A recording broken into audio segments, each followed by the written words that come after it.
Good morning mga kamami angel.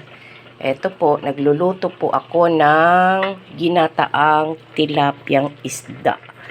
Ginataan po yan mga kamami angel. Ano lang, ilang piraso lang na isda.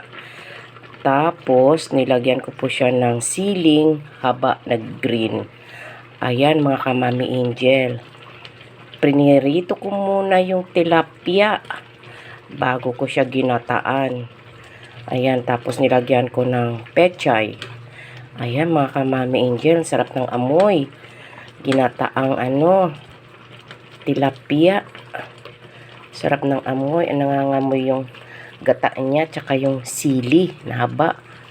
Parang mapaparami na naman tayo ng kain neto mga kamami angel.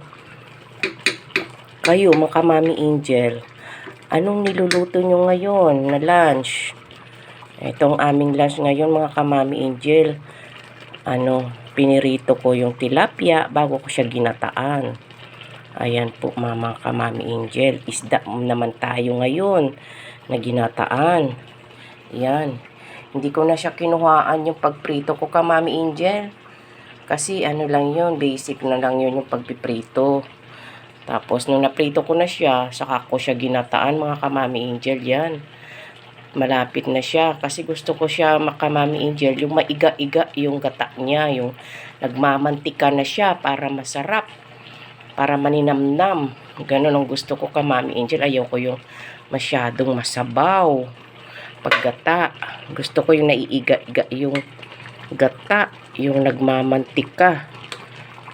Para mas malasa. Masarap. Yun. Kaya nilagyan ko na siya ng sili para kumapit yung lasa din. Gusto ko kasi yung lasang-lasa yung ingredients. Ayan. Kayo din makamami angel. Try nyo din po kamami angel magluto ng ginataang tilapia.